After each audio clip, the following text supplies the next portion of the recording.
Good day, strategy gamers, and welcome back to episode 10 of our War in the East 2 Let's Play series, Stalingrad to Berlin. Just want to begin the episode by saying a huge thank you for everyone's continued support of the channel and this series. We're now on episode 10, which I feel within itself is a bit of a little milestone to celebrate, and look forward to having many more of these episodes. If we go the entire campaign length of 131 turns, and if we continue to do 2 episodes per turn, that means we have 252 more episodes to go together. So, something to look forward to. In this episode, we're going to be taking a look at the air phase of turn 6, and also beginning our ground phase for turn 6. So one of the first things that we're going to do, as we always do in the air phase, is let's take a look at that weather report. So we go here, and our current weather conditions are heavy snow, with more snow coming, it would seem. And when we look in the air, it's actually reflecting blizzard-like weather. Alan in the comments in a previous video had another great tip for all the users, and something that had gone completely over my head, and I don't know how I missed it, but on the weather tab you can actually look at the weather that is forecasted by clicking this icon up here. So you can flip between the current weather and then the estimated next turn weather conditions. So this is kind of a forecast model. Now it looks better, but we're still not going to be able to have much luck with our air campaign even next turn, because you'll see that not only the entire front, but pretty much the entirety of Eastern Europe and Russia is covered in snowfall in the next week, if the forecast turns out to be accurate, and that we will continue to have heavy snow. So we're going to have to probably go a couple more turns until we really get into some serious air campaign decisions. And as I've mentioned, once we do get to that point, we're going to spend a lot of time starting to try to refine our air missions to make them as effective as possible. Whereas in the very first turns of the series, we were pretty laid back and just letting the AI create all of the air directives and having more of a hands-off approach to most of the action there. But we're going to go through, and we're going to encourage our air armies to rest. I was playing with trying to get it so you could do this from like the commander's report and such, and trying to get the status of all to be set. Then I kept running into issues where it didn't look like the status was holding, so I'm just going to continue to do it like this until I figure that out. And 2 more left. See, now that one's not going now. Here.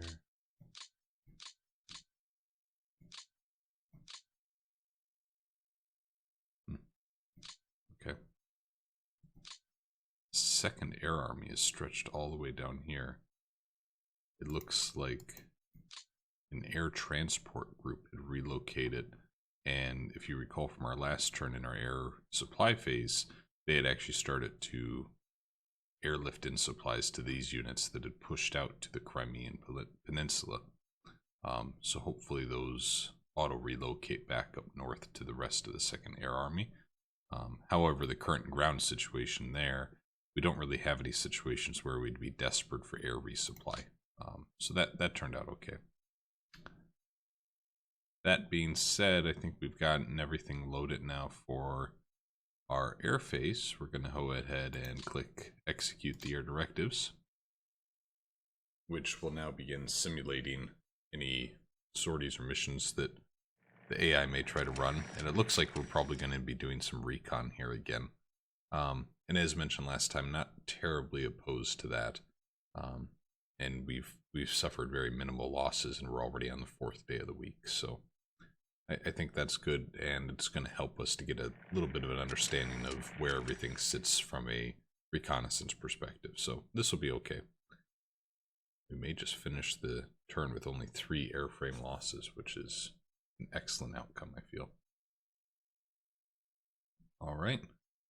And just as expected, you see that those sorties were mostly recon. And we'll close out of this now. And let's begin in the north near Leningrad, as we always do. Maybe in one of the future episodes we'll actually switch this up and work our way south to north. There's no particular reason that I do this. It's just that whole, you know, it feels like it's a little easier when you're going downhill, and north to south is downhill, right? I think that's how it's supposed to work. So we see that they weren't able to, well, either they weren't able to or they were unwilling to pull back the 227th and 121st Infantry Divisions, which were kind of on the northern flank of the Leningrad assault, which I think is wonderful news for us, because what we're going to do now is we're going to bring in forces to occupy those hexes. But it looks like for some of these it's going to take the majority of their movement points, so might have to...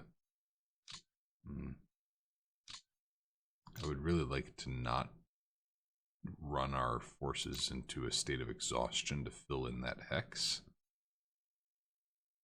But I also want to make sure that they aren't able to break out. So let's look at this. So here we have fortification level of 0, fortification level of 2. Let's see if maybe we can't. No, not even close actually. I was hoping maybe we could push back this unit. Here we may be able to do something. We'll probably shatter this unit. Let's go ahead and do that. Okay, so they're completely gone.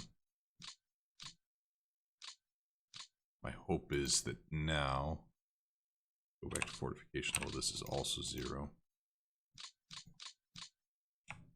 Happens here. That's 1-to-1, so we're going to leave that be.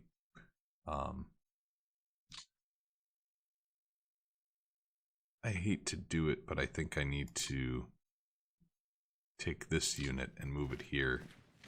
But that, as you can see, that really increased the fatigue, because we pushed them to the point of exhaustion really to get them there. But it'll probably be worth it if we can keep that hex cut off. And then what we're also going to do is we're going to take 2 of these units here. We're going to move them up so then they're in a better position to support that hex. And I think it's going to be unlikely that we'll see them break out of this now. They're just not in a great position. Do they maybe have an opportunity to consolidate the 2 forces and attack north and break through here? Sure, but where do they go, right? There's no option for them. Same can be said if they wanted to head east. We're actually okay with that happening because it gets them more separated from their own front line. So I think they're going to have to throw themselves at this hex to try to force us out next turn, which should give us a bit of an advantage because we get to be the defenders there. And then if they do put all that pressure on this hex, hopefully that lightens it up then for us to come in and counterattack here on the flank. What I think we will do is actually take this 80th Rifle Division, and I want to see if we don't have any support units that could be assigned that just might help defend from a defensive position. And I think we're going to take this anti-tank regiment and we're going to attach it. Let's just see what's encompassed in that. So it looks like 20 rifles and 20 45mm anti-tank guns. Do we maybe also assign... we might have to go and do this now with the 177th. Wondering if we don't also assign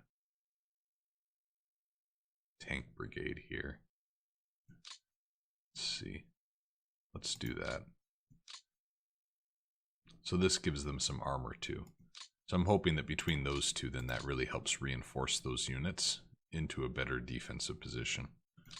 We're also going to take this HQ unit, and actually we're going to move these up just to make sure we're staying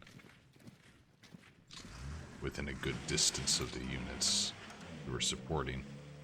And then we have a couple of units here that we had actually brought back, if I'm remembering correctly, for resupply, that we will now move up towards the front. Take that unit as well.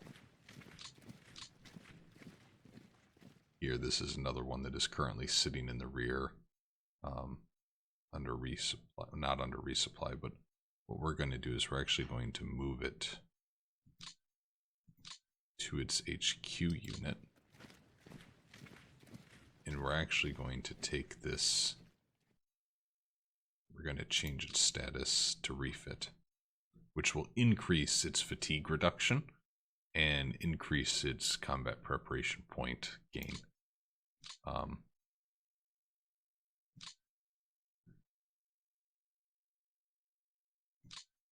Move one of those HQs.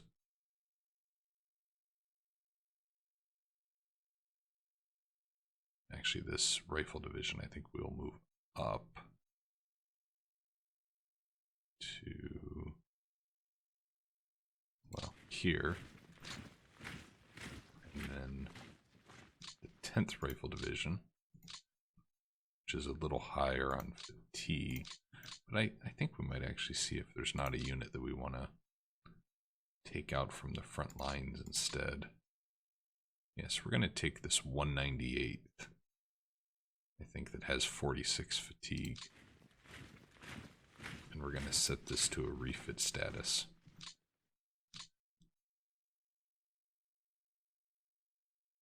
And then we will move up to 256, which is now much more recovered. Good. Does that actually even change our math maybe on this attack? No, it's still pretty equal. Okay. And 294th here is a little low on supplies, which is a little surprising. Do we maybe swap out with the 18th? I'm wondering. Let's do that. We're going to swap this out with the 18th Rifle Division. And you're going to see us do this more and more, right? As we go through the series, I learn tricks, more insights into the game, and I didn't want to get into all of this in turn one, right? Because I don't want you thinking about, in your first introduction to the game, having to manage moving units in and out of the front line and some of the mechanics that go behind that. But really, this is, I don't want to call it min-maxing, but these are some of the more granular decisions you can make in the game to improve the performance of your units. And looking here along the line, we have 3 hexes here with fortification levels pretty much of 0. There's no level here because they just moved in. So I think we're going to see where we can't push that advantage to try to break through this line. And if we take these units here, it's not quite enough. If we take this stack, that is certainly enough there. So both of those units route it, which is just fantastic news. And I'm not going to have enough to actually move into that hex with any of those units. Because of zone of control, it's costing us too much to move with these. So I think what we'll do now is look to see if we can't break through here as well. And we route at them too. Good. And here we will move up to continue expanding this front line, which adds pressure on them to reorganize their defensive line and allows us to move forward. Here they do have fortification level of 3, but this is a bit of an important crossroads. So in this turn, we're actually probably going to see if we can't get favorable odds to assault that. And I think we will... Oh, this rifle division needs to be attached to a proper army. So that's now attached to the 4th Army. And I think we will take... I think we will actually take that 71st Rifle Division. And we will look to see if there are support units that can maybe help with this assault. And I think we're going to attach these ski brigades, actually.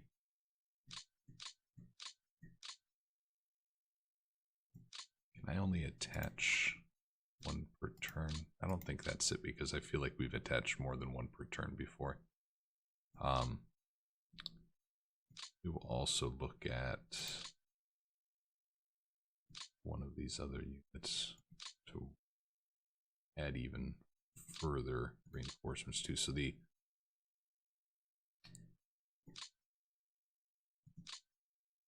let's take the 288th Rifle Division and let's add to them this 22nd Tank Brigade.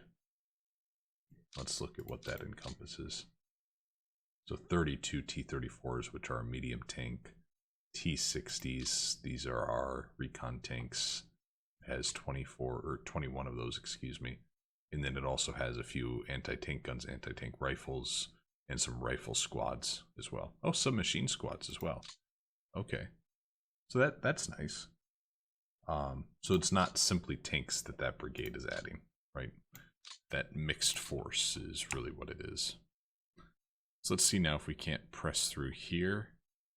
It's not quite 3-1, but it's close. We have some units here. Well, actually, we just moved that one back. I should have remembered that.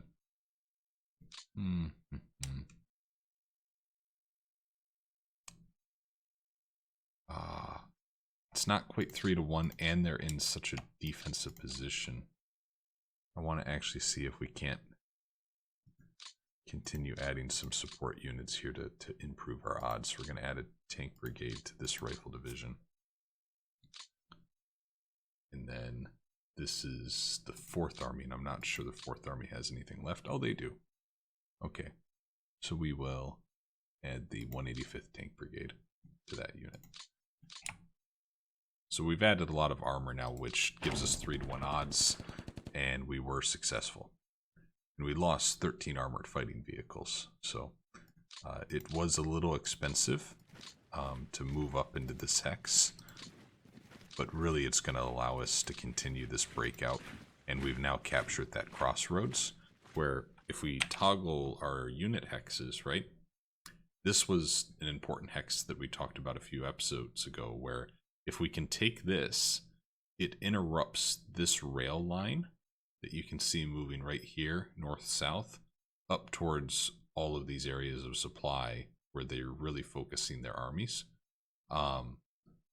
It's not going to, by capturing that, we don't isolate necessarily everything here along this north-south rail line, but we prevent it from having a direct route through these tiles and up here into the northwest near Stalingrad. So I think that was a pretty good win for us. Continuing to look down the line, I think we might see if there aren't other units we can take off the front to try to give them some R&R and refit a little. But they're actually all in pretty good status, so I don't think we're going to worry about that yet. And these units will continue holding the line. They are stronger here in the south near Lake Ilmen, I think that is. But if we can actually break through here, which we are looking like we are being successful in, it's going to force them to redeploy some of these to establish a new defensive front. So that is all going quite well. Up here, I wanted to see. I don't know. It might make sense to try and attack here. No, that's 1-1. So we're going to leave that be, and we will continue south. So this lovely pocket, one that was since the very beginning kind of a focus for us, and I think we actually haven't done a review of battles from the previous turn. There were not any up here by Stalingrad. There was one here where I think they tried to break through to get back to their lines, but they were unsuccessful. And you see now that they're actually starting to run into some supply issues. So we're actually not going to press any type of advantage here. we're just going to continue holding this perimeter of units. And yeah, we're not going to attack them this turn. We're going to wait one more turn. Except if we go back to this battle recap, you see that they actually have a fair amount of armor still. And I would really much enjoy fighting 40 armored fighting vehicles that don't have any fuel supplies left. Specifically, it looks like they were, yeah. So these are all self-propelled platforms, specifically tank destroyers, which are perfect in a defensive position, right? They're not fast moving. Their turrets usually only move left to right about 10 degrees. They don't rotate, so they're meant to stay on a defensive line and attack an assaulting force, right? They're a more defensive oriented platform. So we are going to simply continue draining their supplies, which is also going to give all of these units just another turn of combat preparation point recovery, which will be useful for a lot of these stacks, I think. Yeah, 'cause this is going to get a lot of them close to 100. We might actually even say, you know what, like this guards unit is part of the first shock army, but it's got 50 fatigue. I think we might even move that to its HQ unit and toss it into a refit status. And we might do the same here with this 7th guards, where we just toss it into refit status to help that recover a little. All right. It might make it a little easier for them to break out or attack here, but fortification level 2, it's not huge, but it's something. And 4,000 men. I'm trying to think if maybe we do some shuffling here to even out that stack. What if we were to take, so those are all part of the 11th army though. These are the 11th and the 27th army. I think what we'll do is we'll move this stack down here. And pretty much there's just no way they're going to go through 2 hexes with our units in them. It'll end up being too much for them. And then this will give us a full week to let these units kind of recover here on the HQ. Up north, on other turns I might have looked at this and said, hey, let's try to take this hex here.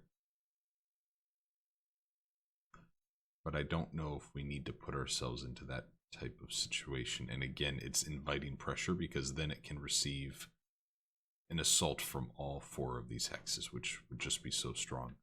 Now, a reason to move into this hex, though, is that would allow us to pretty much eliminate this fortification level of 3 that they have.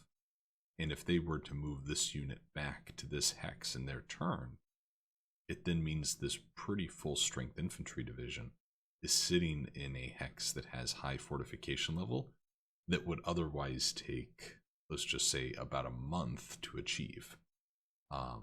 Actually, probably more than a month. So that is an advantage to them, but I feel this front is going to become mobile enough that we can break through in other pockets. If it was an entire line of 3s that we had to worry about, I might be more aggressive in trying to find a hole that we could operate through. The only one that I'm looking at right now that we might take a look at is up here near this lake again. That's 9.4 to 7, which it's not great. So we may not attack there, but that would be such a wonderful hex to actually interrupt as it cuts out this rail line, which goes up to Novgorod, leaving them with only this route right here, which again we could put pressure on in the next turn or 2. but I feel we might just have to wait. And honestly, this is the type of hex, as are some of these others, where even if it means waiting 3 weeks for the weather to maybe get better and us being able to have ground support to really make a difference, that'll probably be worth it. In the south, there might be some opportunity as well to advance, for example, with these units that are part of the 31st Army, which is a new army that we brought down to this front. But I don't know how much we gain just by attacking this infantry division. So we might let them stay as is, because 2 of the units are actually on poor supply, which I think has to do with the fact that they're currently going through this awful swamp-like terrain. So I think we're going to let those units stay exactly where they are and just kind of hold that line. So that wraps up these units here. I'm fine with letting all of this stay just as it is. Honestly, I am.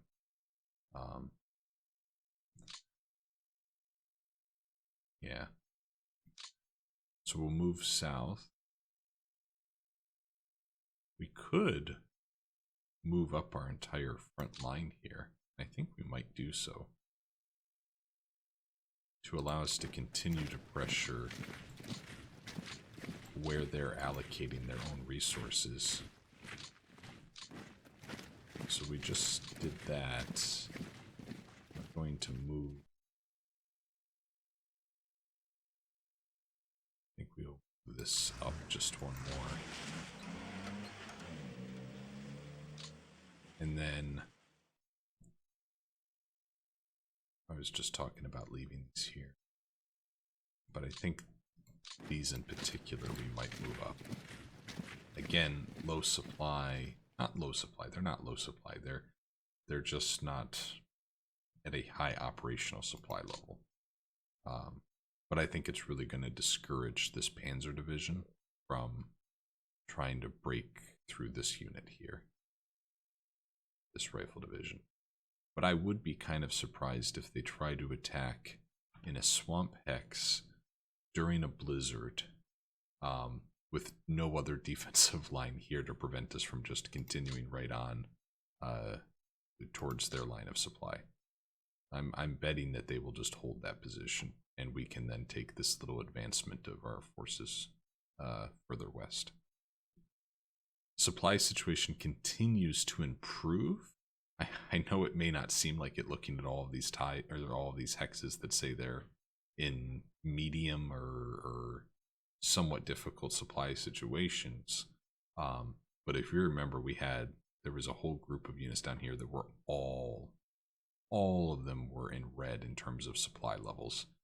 Add to the fact that the weather continues to be blizzard-like conditions, that's not going to make it any easier to resupply our units. So I'm pretty happy with the fact that we're starting to see some recovery here. These units, I'm not necessarily sure along this front, though, that I want to let all of these get terribly defensive by building up their fortification level. So we might see, for example, if we can break through in this hex. I don't think we can, but what about here? Yes, that's 3-1 against a Panzer division. And it's a Panzer division that is in light woods, which is not ideal for them. So we're going to go ahead and execute that attack. They retreated, and they lost 8 of their armored fighting vehicles. Let's actually just take a look at that, see how it went. Ground losses. So these were actually Panzer IVs, which is kind of their equivalent to our T-34 in a lot of senses. It's their medium tank. They lost 2, and then the Panzer IIs are their lighter recon tank. So that's good. That is good. So we pushed them back. And I think what we do is we will bring up these units solely for the purpose now of being able to have more pressure put on this hex, which I'm willing to bet is going to be where they have a depot located, because we haven't hit one in a while.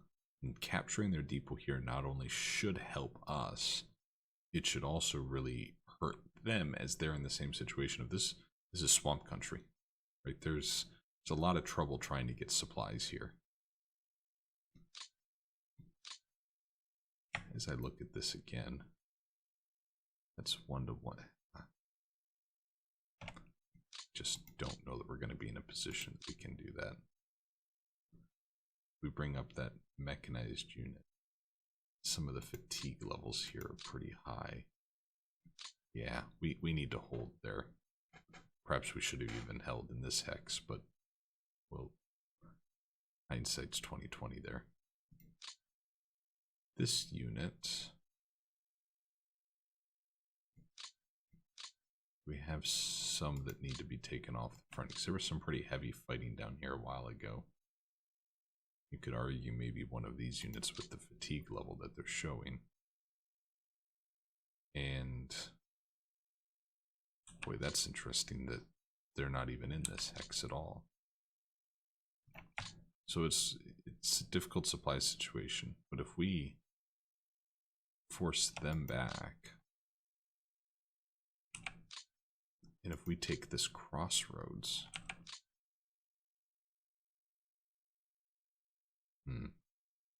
I don't know that that hex has as much meaning because we've cut off the line that was going north-south here. I don't know that there's actually a huge benefit to taking this, unless they have a depot there that we don't know about and they just left undefended for some reason. So I think we're just going to we're not going to stress the fatigue situation is how I would describe it. And yeah, especially with a Panzer division that has a combat value of 11 just sitting there, and that's just waiting to counterattack. It's sitting there itching to do so. And I bet it's very similar right here. Oh, no, actually this is a pretty weakened Panzer division.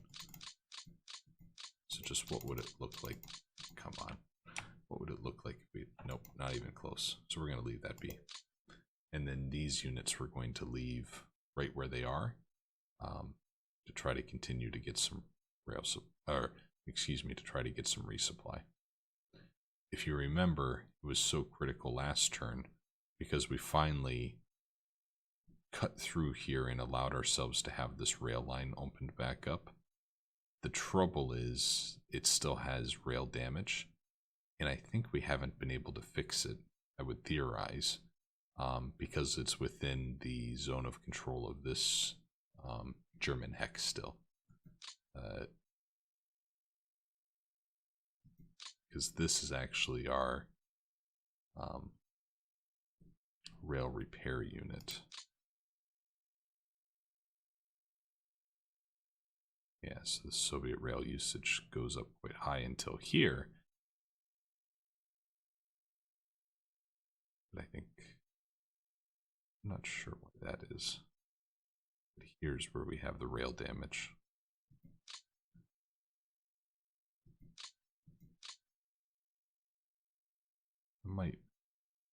I thought it did a lot of this kind of on an auto level, but maybe we need to help it along a little here. So let's look at rail damage. Yeah, so this is very helpful.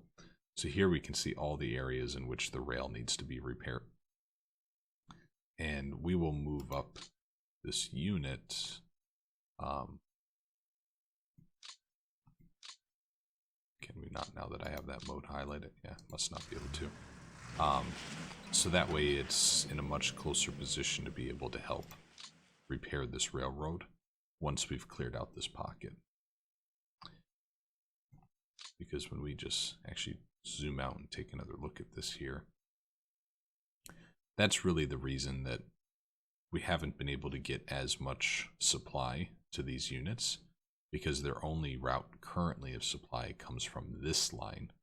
And this line is sitting here also trying to resupply the units that are out here, which is very difficult because they're so far away from any road or rail lines. So that we know we have put ourselves in a tough position here, but if we can get to some of these towns and this rail line here, that then allows us to be connected once we break through in this pocket. Or alternatively, it might allow a situation to be resupplied if we can cut through, let's see, this X, and all the way up. So there's a couple of options there that are going to really help. But yeah, my goodness, look at all of these situations, though, where, and it's not necessarily because of, say, a German air campaign to hit at our infrastructure. This is all rail damage because our front line has advanced so much. When this scenario began, all of this area here, all of this was all German occupied. And we were sitting here in a position of where one of our strategic objectives was to try to push in on the flanks to get them to retreat and compress backwards. And it worked. We didn't cut off the entire pocket, but it worked to the point of where we cut off a total of, I think it was 6 divisions originally. And we've actually taken a few and surrendered a few out. But now that we've conquered back this territory for the Soviets, we need to now repair some of that infrastructure. So this is where you'll see that some of these turns may feel like we're progressing in phases or evolutions of the advance, because as we clean up a lot of this mess, we're going to reestablish a new front line here, and we might very well kind of be in a holding pattern for a little bit before we advance on Smolensk, simply because we need to get this situation resolved so we can continue to get a steady stream of supplies. All of the logistics talk aside, let's keep blowing stuff up. These units down here, we're just going to leave exactly as we have, same strategy as before. We're going to be mindful if these units maybe try to make a break here north. I don't think they will, because it's only going to stretch their line, and I don't think they're in a position to do so right now. But we are going to try to clear these 2 pockets here to help with all of that infrastructure discussion that we were just having. We're going to select these units. We're going to attack with those. And they held. My goodness. We're going to add 2 more divisions. And we're going to do it again. And they surrendered. Very good. So, probably a fair number of losses. But what that has done is it has freed up 2 armies worth of units, which is just such good news for us. So we can now start moving those armies down south and repositioning them for the front line. Then we have another army, which is up here, the 30th Army, that we're now going to try. Oh, wow. That is still such a high defensive value that they have, and they have not yet hit a supply situation. So,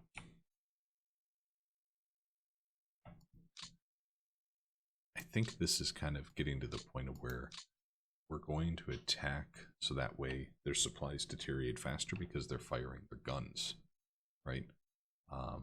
But we're going to add a little bit to our attack here, and we're going to take a couple of units that are in a good, so like this 220th Rifle Division, they're in a good combat preparation perspective, and they have low fatigue.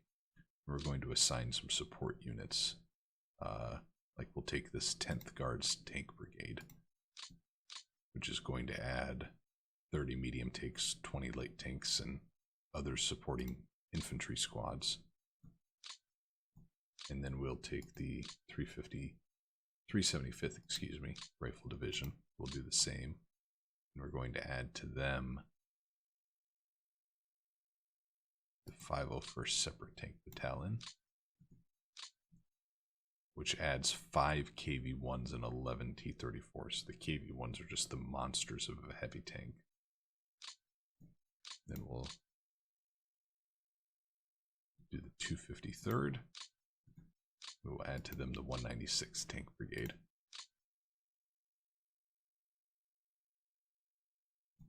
Which has 32 T-34s. Okay. So we do not have 3-to-1. We don't even have 2-to-1. But we're going to try and put some pressure here on the enemy. They surrendered, so that worked. Wow, that's great news. That really is great news. So we're going to move this HQ unit down here. In the worst off of the units in terms of fatigue and combat prep, we're going to put on the HQ unit to try and help them recover.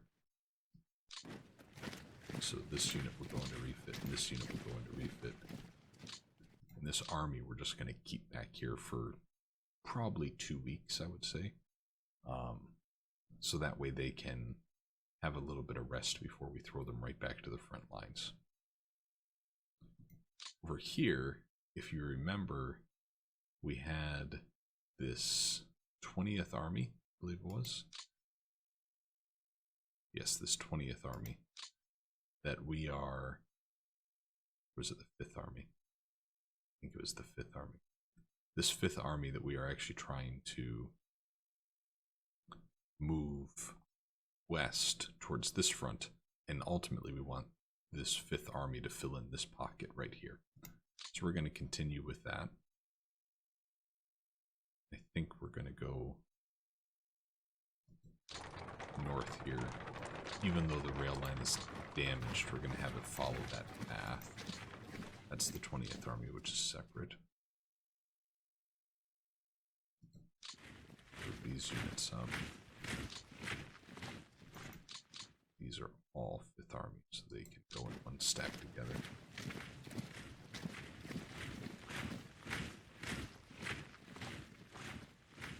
So this is the 5th Army moving out.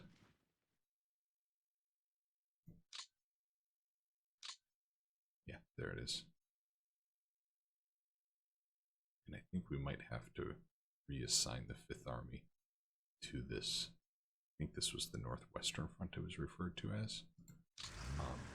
But we'll adjust those HQs and such as we get moved over. And then down here we had this unit, which is part of the 5th Army. We're actually going to reallocate that to one of the armies down here, I think.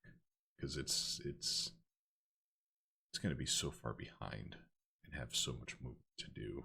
And we really could use its help over here. So we're going to go ahead and reassign that. So it went to the 29th Army, which works out quite well. And let's see if we can't break through in this particular pocket. I think we will. They've surrendered. Okay. So in one turn, we have had 3 German divisions surrender to us. That is a wonderful success. We can now start repositioning here on the front line. Take this unit down. This unit comes down. This is all part of the 20th Army.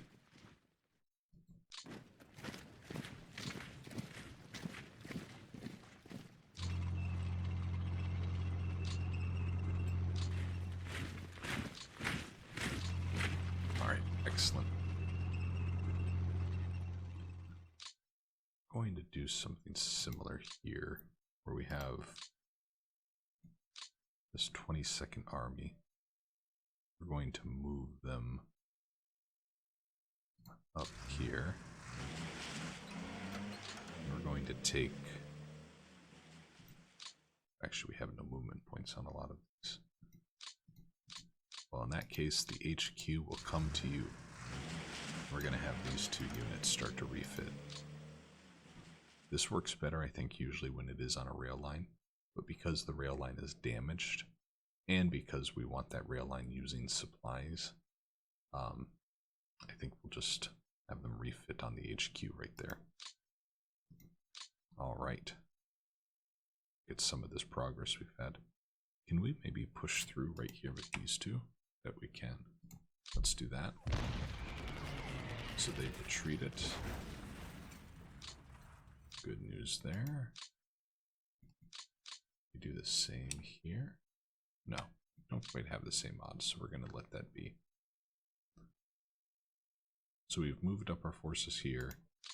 We're going to take these, which are part of the 29th Army, and move them up. Maybe maybe we have enough to... Yeah, we're just going to attack here to get that security force to rout, which then clears out the zone of control that they had. These two units we're going to leave be. They're high fatigue. We will take the 113th though and move them up. And then here, I want to see, makes sense to have some of these units also go and refit on this HQ. So we're going to move the HQ up. I'm going to toss this unit.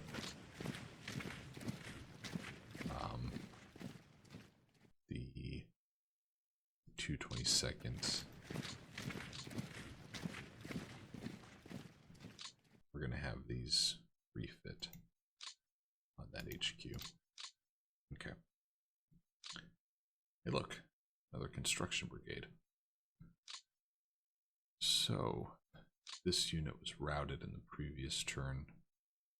We're just going to move it back to get it closer to the HQ and start to recover.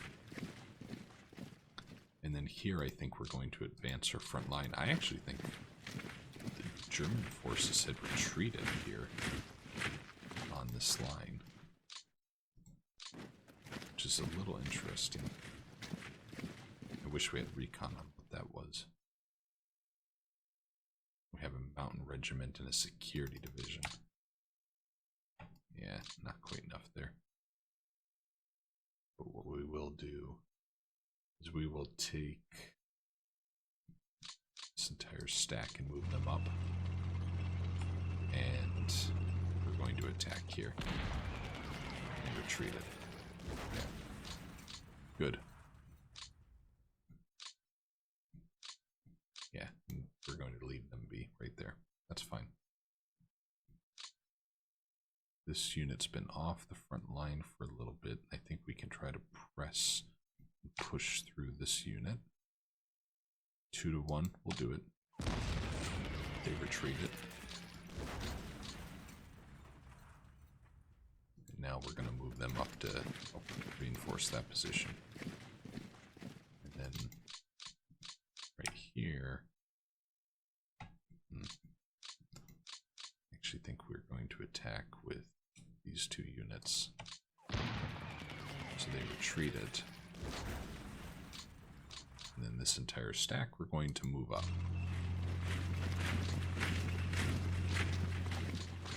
And we actually are going to push that. And they rout it now. Good. So now we have a bit of an opening in their line. Moving down here, I think we'll continue pressing some advantages we have. They rout it. Good. Good. And don't quite have enough to advance there, and it would really kind of stretch the unit. Looking further down the front, we're going to go just a little further down the front, and then we'll close out the episode. Because I think we have some interesting possibilities here on where we can break out. We're getting so close to this city, which also has some victory points associated to it. I think we're going to keep pushing right here in this. So if we took these two and attacked, let's see if that's effective. Okay, so they retreated. And now we move up here.